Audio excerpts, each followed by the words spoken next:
చూద్దాము. ఇంకేం చేస్తే దేవుడు మనల్ని స్వస్థపరుస్తాడు అని అంటే కనుక చూద్దాము. చూడండి, నిర్గమాకాండము, పాత నిబంధన నుంచి నిర్గమాకాండము 15వ అధ్యాయము 22వ వచనం నుంచి చూద్దాం. మోషే ఎర్ర సముద్రము నుండి జనులను సాగ చేయగా వారు షూరు అరణ్యములోనికి వెళ్ళి దానిలో 3 దినములు నడిచి అచ్చట వారికి నీళ్లు దొరకలేదు.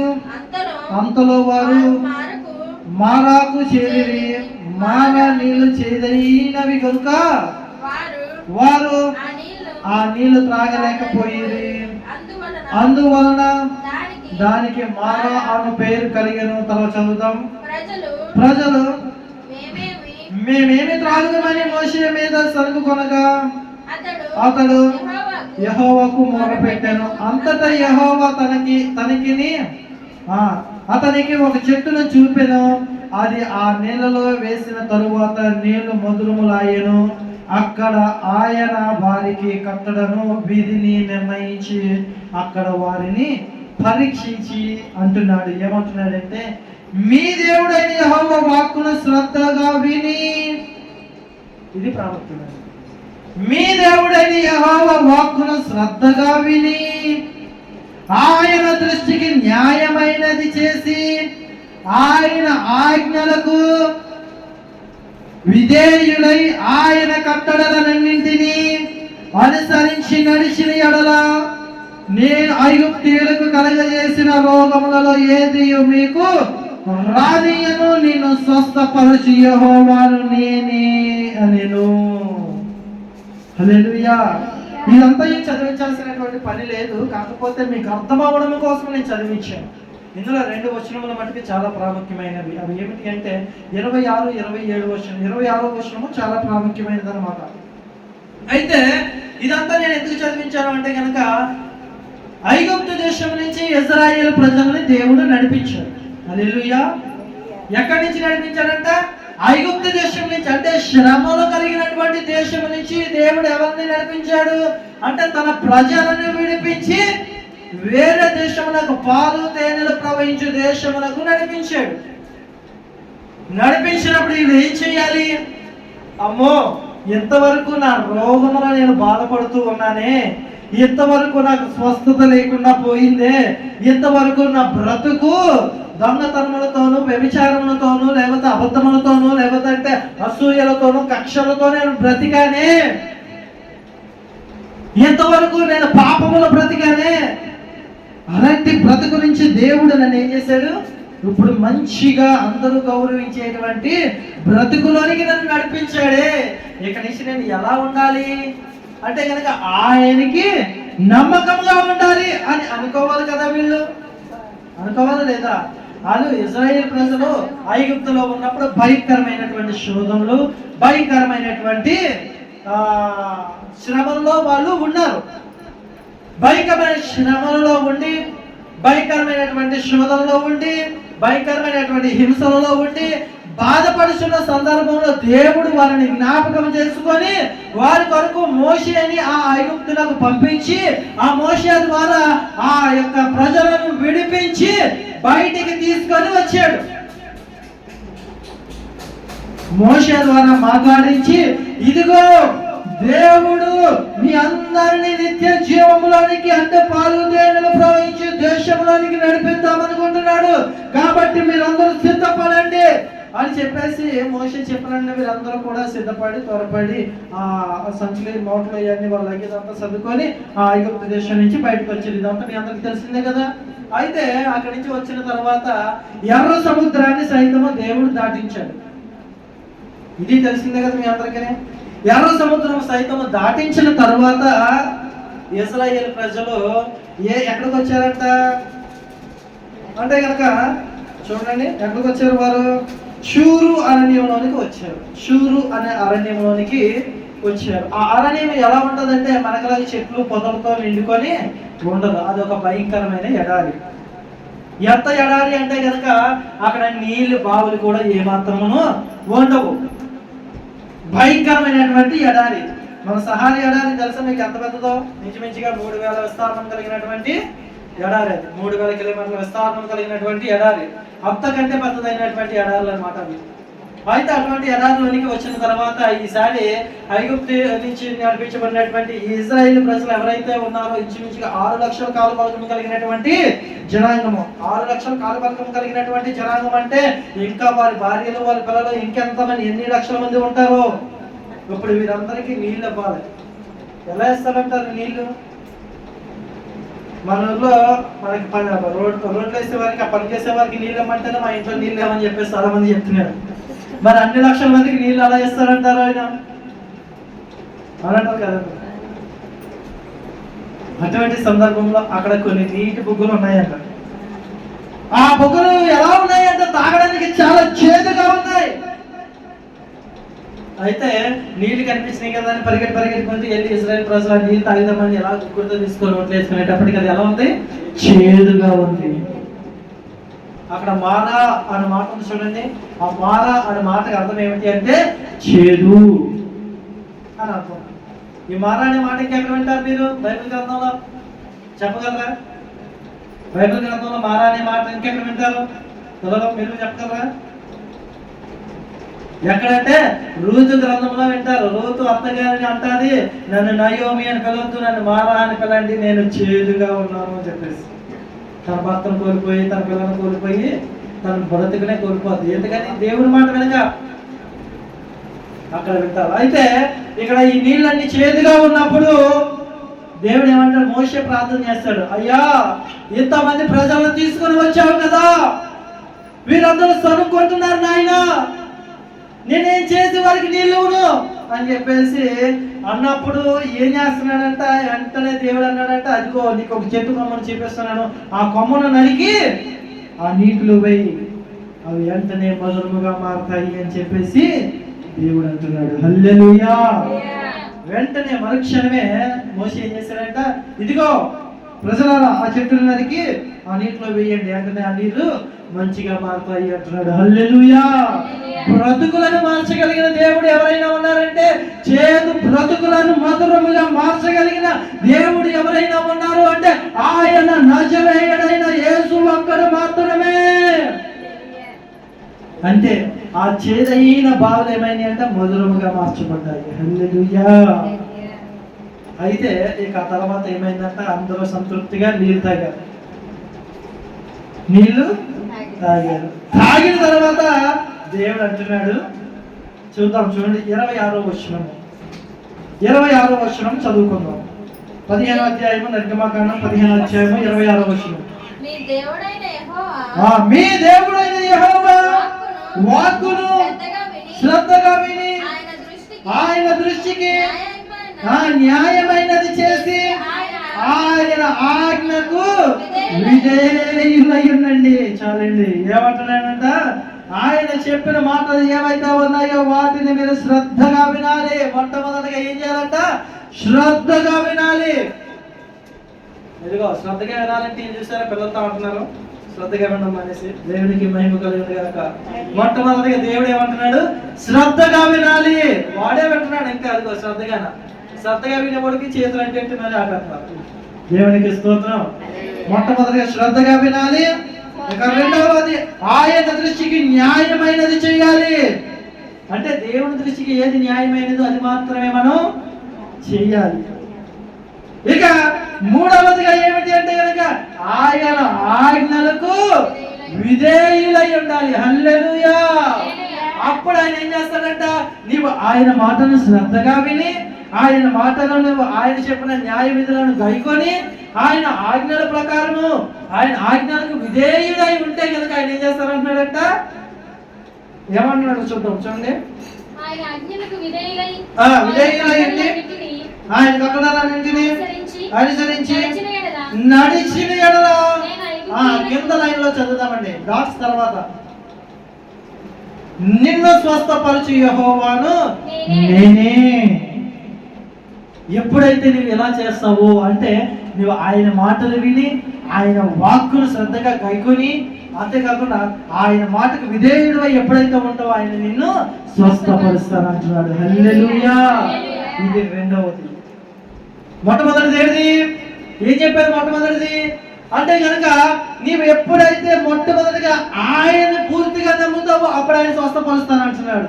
ఇక రెండవది ఏంటంటే ఆయన ఆజ్ఞలకు నువ్వు విధేయుడివై ఉంటే ఆయన నిన్ను స్వస్థపరుస్తానని అంటున్నాడు.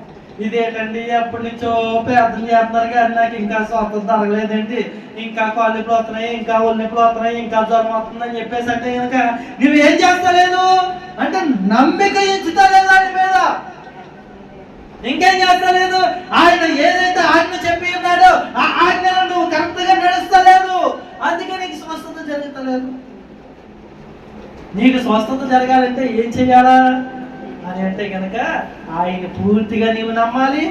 అంతేకాకుండా ఇంకేం చేయాలంట? ఖచ్చితంగా ఆయన ఆజ్ఞలకు విధేయుడవై ఉండాలి. ఇలాగ రెండు ఆ మాటలు ఈరోజు దేవుడు మనకు తెలియజేస్తారు.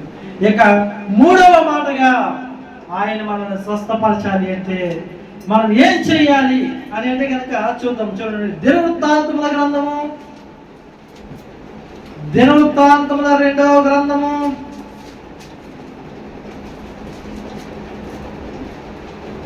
7వ అధ్యాయము. దినవృత్తాంతముల 2వ గ్రంథము 7వ అధ్యాయము.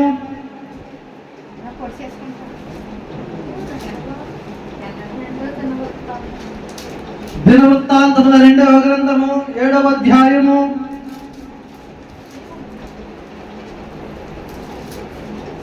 14వ వచనం చూద్దాం. పాత నిబంధన గ్రంథము 365వ పేజీ. నా పేరు పెట్టబడిన నా జనులు తమ్మును తాము తగ్గించుకొని ప్రార్థన చేసి నన్ను వెతికి తమ చెడు మార్గములను విడిచిన యెడల ఆకాశము నుండి నేను వారి ప్రార్థనను విని వారి పాపమును క్షమించి వారి దేశమును దేవునికి మహిమ కలుగును గాక. ఏమంటున్నాడంట? ఎప్పుడైతే చెడు మార్గములను విడిచిపెడతారో, చెడు మార్గములు అంటే ప్రత్యేకంగా చెప్పవలసినటువంటి పని లేదు. ఎందుకంటే చెడు మార్గములు అంటే ఏమిటి? త్రాగుడు చెడు మార్గమే, అబద్ధమాటం చెడు మార్గమే, ఎదుటి వారి మీద అబద్ధపు సాక్ష్యములు చెప్పడము చెడు మార్గమే, ఎదుటి వారిని దూషించడము చెడు మార్గమే, ఎదుటి వారిని ద్వేషించడము చెడు మార్గమే, వ్యభిచారము చేయడము చెడు మార్గమే, దొంగతనము చేయడము చెడు మార్గమే, పొరుగు స్త్రీలను మహబు చూపుతో చూడడం చెడు మార్గమే. ఇవన్నీ చెడ్డ మార్గాలే. ఎదుటి వారి మీద కక్షలు పెంచుకోవడము చెడు మార్గమే. ఈ చెడ్డ మార్గములు ఎప్పుడైతే మన మనసు నుంచి తీసివేయబడతాయో, ఎప్పుడైతే నీవు పరిశుద్ధుడిగా మార్చబడతావో, ఆయన అంటాడు నా పేరు పెట్టబడి పిలవబడినటువంటి జనాంగం అంటున్నారు. చూడండి, నా పేరు పెట్టబడిన నా జనులు తమ్మును తాము తగ్గించుకోవాలి. హెచ్చించుకోవడము కూడా చెడు మార్గమే. చాలా మంది నాకు ఎంత బంగారం ఉంది, లేదా నాకు ఎంత వస్తుంది, నాకు ఎంత భూమి ఉంది, నాకు ఎంత పొట్ట ఉంది, నాకు అంత పొట్ట ఉంది అని చెప్పుకునేవారు ఉంటారు. చూడండి, ఇవన్నీ కూడా దేనికి వస్తాయండి? చెడు మార్గంలోనికే వస్తాయి. అందుకే ఇప్పుడు క్రైస్తవులు ఎందుకు బంగారాలు వేసుకోరు, క్రైస్తవులు ఎందుకు బొట్టెట్టుకోరు, క్రైస్తవులు ఎందుకు తెల్లచీరలు కట్టుకుంటారు అని చాలా మంది ప్రశ్నలు వేస్తూ ఉంటారు. దానికి నిదర్శనం ఇదే. బంగారాలు వేసుకొని నేను గర్వించడం వల్ల ఎదుటి వ్యక్తి బాధపడతాడేమో, ఆ బాధ ఎదుటి వ్యక్తిలో ఉండకూడదు అని చెప్పేసి తగు మాత్రం అలంకరణ నీకు సరిపోతాది అని దేవుడు అంటున్నాడు. ఇందును బట్టి ఏ బంగారం తగు మాత్రం వేసుకోవాలి, కానీ ఎక్కువగా వేసుకుంటే ఎదుటి వ్యక్తి బాధపడకపోతే వేసుకోవచ్చు. నీ బట్టి బాధపడతాడు కదా, అమ్మవారికి అంత ఉంది నాకు లేదు, దేవుడు నాకెందుకు ఇవ్వలేదని దేవుడు దూషిస్తారని దేవుడు తగు మాత్రం అలంకరణ సరిపోద్ది అన్నాడు. నువ్వు కొట్టెట్టుకొని అందంగా ఉన్నావు అనుకోండి, అమ్మో ఆమెకి అంత అందాన్ని ఇచ్చే దేవుడు నాకెందుకు అంత అందాన్ని ఇవ్వలేదు అని అంటాడేమో అని చెప్పేసి దేవుడిని దూషిస్తారేమో అని చెప్పేసి దేవుడు ఆ పని చేయొద్దు అంటున్నాడు. అంటే నువ్వు బొట్టెట్టుకుని గర్వించద్దు, బొట్టు పెట్టుకో, కానీ దాన్ని బట్టి గర్వం రాకూడదు నీలోనికి. నువ్వు విలువైన వస్త్రాలు కట్టుకో, కానీ దాన్ని బట్టి నీలోనికి ఏం రాకూడదు, గర్వం అనేది రాకూడదు. అందుకే దేవుడు ఇవన్నీ చేయొద్దు అంటాడు. అంతే తప్ప నువ్వు ఇదిగో తెల్లసేరే కట్టుకోవాలి, బొట్టే పెట్టుకోకూడదు, బంగారమే వేసుకోకూడదని దేవుడు ఏమాత్రం చెప్పలేదు. వాటిని బట్టి నరులు గర్విస్తారు కాబట్టి, నీ గర్వాన్ని బట్టి దేవుడికి అవమానం కలుగుతుంది కాబట్టే దేవుడు ఆ పని చేయొద్దు అంటున్నాడు. ప్రియ జనాంగమా, ఈరోజు మీరు కరెక్ట్గా అర్థం చేసుకోండి, దేవుడు ఎందుకు ఇవన్నీ చెప్తున్నాడు అని అంటే గనక ఇందు నిమిత్తమే చెప్తున్నాడు. ఎదటి వ్యక్తి నిన్ను వల్ల నీ పొరుగు వారిని ప్రేమించి అంటే నీవు ఎలా ఉంటున్నావు ఎదటి వ్యక్తి కూడా అట్లా ఉండేటట్టు చూడమంటున్నాడు. ఇంకేమంటున్నాడు దేవుడు, నీ దగ్గర 2 అంగీలు ఉంటే ఒక అంగీ ఎదటి వాడికి ఇచ్చి, లేని వాడికి ఇచ్చి, ఉన్నవాడికి కాదండోయ్, లేని వాడికి ఇచ్చి వాడిని నీతో సమానంగా చూడు, నీతో సమానంగా ప్రేమించి అంటున్నాడు. ఇది మంచి మార్గములు.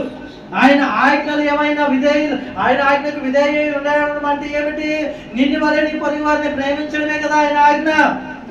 దాన్ని బట్టి ఆయన నడవమంటున్నాడు. అందుకే చెడ్డ మార్గములను విడిచిపెట్టిన వారు ఎవరైతే ఉంటారో వారి గ్రామమును కాదు, వారి పట్టణమును కాదు, వారి వీధిని కాదు, మరి దేన్ని ఆశీర్వదిస్తానంటున్నాడు? చూడండి, దేన్ని ఆశీర్వదిస్తానంటున్నాడు ఆయన? ఏదో అధ్యాయము 7వ అధ్యాయం కదా, 7వ అధ్యాయము 14వ వచనము దేన్ని ఆశీర్వదిస్తానంటున్నాడు? చదువుదాం. 14వ వచనము లాస్ట్ లో చదువుదాం. 7వ అధ్యాయం 14వ వచనం లాస్ట్ లో చివరిలో చదువుదాం. వారి పాపములను క్షమించి వారి దేశమును స్వస్థపరుస్తానంటున్నాడు. హల్లెలూయా. నమ్మితే నిన్ను స్వస్థపరుస్తాడు. నమ్మితే నువ్వు నమ్ముతున్నావు కానీ నిన్ను స్వస్థపరుస్తాడు. ఆయనకి విధేయుడివై ఆయన ఆజ్ఞలను కైకుంటే నిన్ను స్వస్థపరుస్తాడు. కానీ నీలో ఉన్న చెడ్డ మార్గములను విడిచిపెడితే నీ దేశమునే స్వస్థపరుస్తాను అంటున్నాడు. హల్లెలూయా. ఆయనకున్న గుణలక్షణాలు అన్నింటిలోని ఇది ఒక లక్షణం. ఆ లక్షణాల్లో గొప్ప గొప్ప లక్షణం ఏమిటంటే నిన్ను స్వస్థపరచడమే కాదు, నీ కుటుంబాన్ని స్వస్థపరచడమే కాదు, నీవు చెడు మార్గమును విడిచిపెట్టి నడిస్తే గనక ఆయన అంటున్నాడు నీ దేశమునే స్వస్థపరుస్తాడంట, నీ గ్రామమును స్వస్థపరుస్తాడు. నిన్ను బట్టి నీ గ్రామాన్ని స్వస్థపరుస్తాడు. నువ్వు చెడు మార్గమును విడిచిపెట్టి నడిస్తే నీ గ్రామాన్ని స్వస్థపరుస్తాడు. ఆయనకి విధేయుడు అయి ఉంటే నీ దేశమునే స్వస్థపరుస్తాడు. నమ్మితే చాలు, నీతో పాటు నీ గ్రామమంతా స్వస్థపరచబడుతుంది. హల్లెలూయా. కాబట్టి ఆయన చివరికి మాట నేను చెప్పి ముగిస్తాను. ఆయన స్వస్థపరిచే దేవుడే కాకుండా ఇంకేం చేస్తాడంట? నీవు చెడు మార్గమును విడిచిపెట్టి ఆయన ఆజ్ఞలను గైకొని ఆయనకు విధేయుడు అయి ఉండి ఆయన నమ్మితే ఇంకేం చేస్తాడంటే తెలుసండి. చూడండి యోహాను సువార్త చివరి మాట చెప్పి నేను ముగిస్తాను. యోహాను సువార్త 14వ అధ్యాయము. నీవు నమ్మి యేసుక్రీస్తు ప్రభు వారి నిజమైన దేవుడు, ఆయన మాత్రమే దేవుడని నువ్వు నమ్మి ఆయన చెప్పినటువంటి ఆజ్ఞలను గైకొని దానికి విధేయత చూపిస్తూ నీ చెడు మార్గంలను విడిచిపెడితే ఏం చేస్తాడో చూద్దామా? చూడండి ఆయన స్వస్థపరచడమే కాకుండా ఇంకేం చేస్తానంటున్నాడు? 14వ అధ్యాయము యోహాను సువార్త 14వ అధ్యాయము 1వ వచనం నుంచి చదువుదాం. నీ హృదయమును కలవరపడనీయకుడి, దేవుడి యందు విశ్వాసం ఉంచుచున్నారు, నా యందు విశ్వాసం ఉంచుడి. నా తండ్రి ఎంత అనేక నివాసములు కలవు, లేని ఎడల మీతో చెప్పుదును, మీకు స్థలము సిద్ధపరచ వెళ్ళుచున్నాను. హల్లెలూయా. ఇదే ఆయన ఇంకేం చేస్తాడంట? మిమ్మల్ని స్వస్థపరచడమే కాకుండా ఆయన ఉండు స్థలములో మనల్ని ఉండులాగిన చేస్తాడంట. హల్లెలూయా. ఆయనకున్నటువంటి గుణలక్షణం ఎంత మంచి గుణలక్షణాలో చూడండి. ఆయన ఎంతగా ప్రేమిస్తున్నాడు అంటే ఆయన ఉండు స్థలంలో నీవు ఉండులాగా చేస్తాడంట. ఇప్పుడు సీఎం దగ్గరికి వెళ్ళారే అనుకోండి, ఉదాహరణకి నీ మీద అంత ప్రేమ ఉన్నప్పటికీ ఆయన సీట్ నీకు ఎత్తాడంటారా? ఎప్పుడు కదా ఆయన సీటు ఆయనదే. ఇప్పుడు అంత ఎందుకండి, ఇప్పుడు ఎక్కడైనా ఒక మీటింగ్ జరుగుతుంది అనుకోండి, మీటింగ్ మీద సభలోనికి మిమ్మల్ని పైకి కూర్చోబెట్టడానికి పిలిచారు, మీరు కూర్చున్నారు. ఆ తర్వాత మీరు ప్రేమించేటువంటి మీ శిష్యుడు ఎవరో వచ్చారు అనుకోండి, ఆయన మీ సీట్లు ఇస్తారా కూర్చోడానికి? ఎవరు? ఎందుకెవరు? ఎందుకంటే మనకిచ్చిన అధికారం అని చెప్పేసి మీరు అనుకుంటారు, కానీ దేవుడు అలా అనుకుంటలేదు. ఆయనకి ఇచ్చిన అధికారాన్ని దేవుడు ఏమంటున్నాడు? మనకి కూడా ఇస్తానంటున్నాడు. హల్లెలూయా. నిజంగా దేవుడు, అలాంటి దేవుడు ఎవరైనా ఉంటే చెప్పండి. అంతగా ప్రేమించే దేవుడు ఎవరైనా ఉన్నారా ఈ సమస్త సృష్టిలో అంటే? ఎవరు లేరు. ఒకే ఒకరు మాత్రం ఉన్నారు. ఆయన ఎవరంటే నజరేయుడైన యేసుక్రీస్తు ప్రభు వారు మాత్రమే. కాబట్టి ఈ రోజు నీవు ఎలా ఉన్నావు? ఆయన పూర్తిగా నమ్మువారుగా నీవు ఉన్నావా? ఆయన ఆజ్ఞలు గైకొని ఆయన ఆజ్ఞలకు విధేయత చూపించేవాడుగా నీవు ఉన్నావా? చెడు మార్గములను విడిచిపెట్టి ఆయన మార్గంలో నడిచే బిడ్డగా నీవు ఉన్నావా? ఆయన ప్రశ్నిస్తున్నాడు. ఒకవేళ అలా లేకపోతే కనుక బిడ్డ, ఇదిగో ఈ రోజు నీ బ్రతుకు మార్చుకో, అప్పుడు నేనుండు దేశం, నేనుండు ఆ ప్రదేశంలోనికి, నేనుండు స్థలంలోనికి నేను తీసుకొని వెళ్తాను అంటున్నాడు. హల్లెలూయా. దేవుడు మనందరి హృదయాల్లో ఈ వాక్యం స్థిరపరచును గాక. ఆమేన్.